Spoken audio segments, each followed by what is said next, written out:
Hi guys, tonight I want to talk about the different exercises that I've been through during my military career.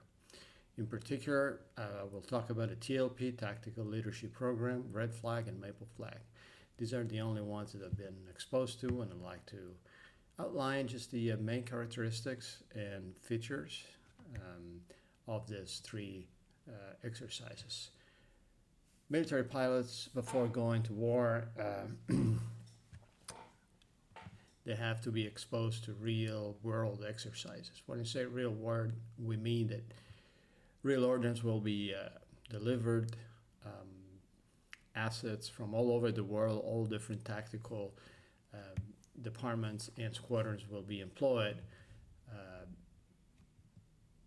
together in a package, simulating their intervention in enemy territory, so they will be counteracted by aggressors, by SAM sites, intel,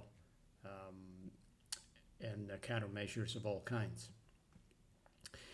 These three big exercises, again, TLP, Tactical Leadership Program, mainly in European exercise, Red Flag, a typical US-led a campaign exercise, and Maple Flag, held in North America and Canada, are very different, but with the same goal. The goal would be, again, to train pilots and all navigators and all the different assets participate in this campaign, and what can be very similar to a real war.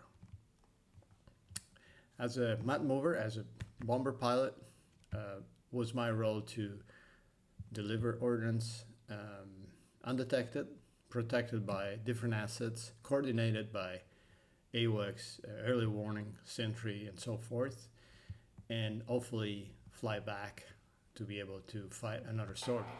So the TLP, starting with this in Europe, was held originally in Belgium, in a place called Floren, close to not too far from Brussels, military air base, where we went through classes.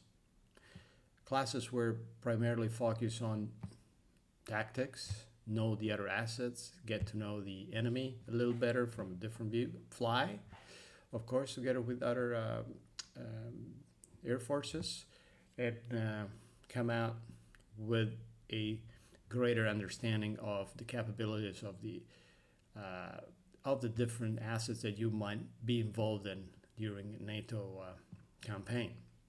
Why is that important? Because during big packages, you might have to lead the package as a package commander, and in this big package can be as big as hundreds of aircraft of all kinds, refuelers, again, AWACS, mat movers, seed, all different assets. Then you need to know how to employ these assets. You can't just show up and say, you're going to destroy that, you're going to destroy that, you're going to do that and that. No, you need to have a very good understanding of the capabilities of different assets, different aircraft that you will be coordinating and managing. Starting with the weapon target matching, reverse engineer up until the moment that you plan and you deconflict. That's the main thing. It's a very complex exercise, probably, I don't want to say the most complex among the three of them, but certainly from a theoretical point of view, the most challenging, because it's really, you will be really analyzed by the team that is conducting the exercise academically, and you will be debriefed, and you need to know your own aircraft, your own capabilities, to be able to use your asset to get involved in a package. Now, bear in mind, the package commanders is the crew or the pilot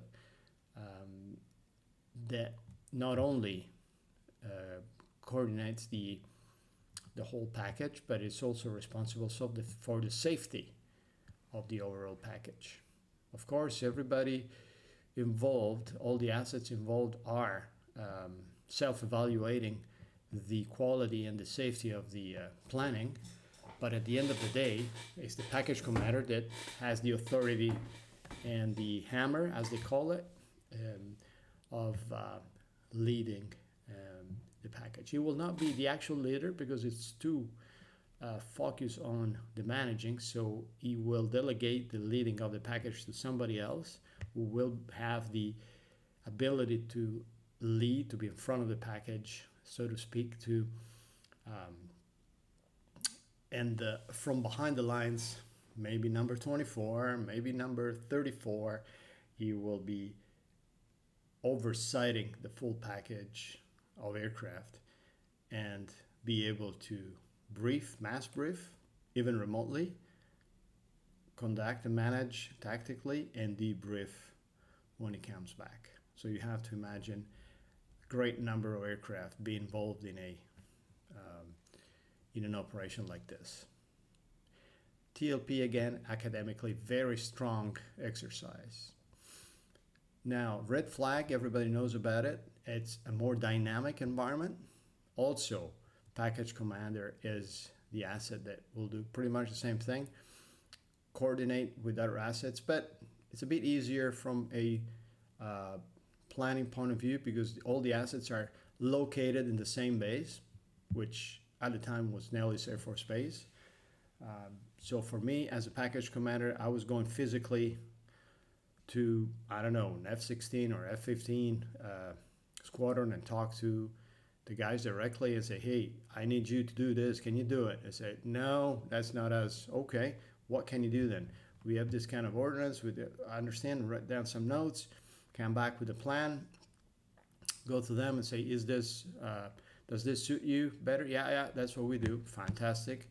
I put it on the side. I go to another squadron, A-10s, obviously Castrol or Sandy roll or both, and talk to them. Then you have to coordinate the timings, blah, blah, blah. But everybody was pretty much sitting on the same base. So it was tactically easier for me to mass brief the guys. Plus, you have a DO, Director of Operation, that get the plan in ahead of time, looked at it and said, oh, this is not safe, so do it again. I'll do it again. Or, yeah, works for me. You can brief it, so you mass brief the guys and go fly. Maple flag, very similar, held usually up north in Canada. I've done it in Cold Lake, Alberta. And the only difference that I found between maple flag and red flag was the kind of technology that we had in hand. So red flag was more like live and real-time, real-world follow-on. Like we had pods underneath the aircraft so you can actually see the spaghetti real-time and come back and do it.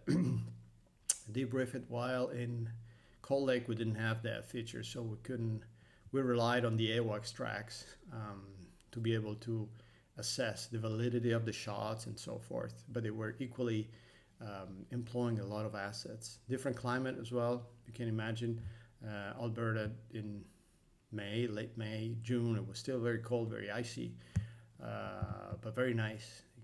You could fly as low as you wanted. And you did have threat, you did have SAM sites looking at you, shooting at you, so it was very good experience as well. So all this exercises, 3 of them, I just mentioned these 3 because these are the ones I flew, very valid for a fighter pilot to be exposed to. And of course, when you go to war for real, basically you just apply what you learned during these 3 exercises. Just mentally you're prepared, physically you are also prepared, because it's very fatiguing, it's very tiring to plan it and to be able to not to make any mistakes in terms of deconfliction. You can imagine if you screw up a little bit and you might get blue and blue, which is not really what you want. So there's a lot of planning involved, and flying and managing and planning during these 3 major exercises really for us was the most challenging, demanding, but rewarding episode that we could do as a fighter pilot. I hope you found this brief video interesting, and I'll see you next time.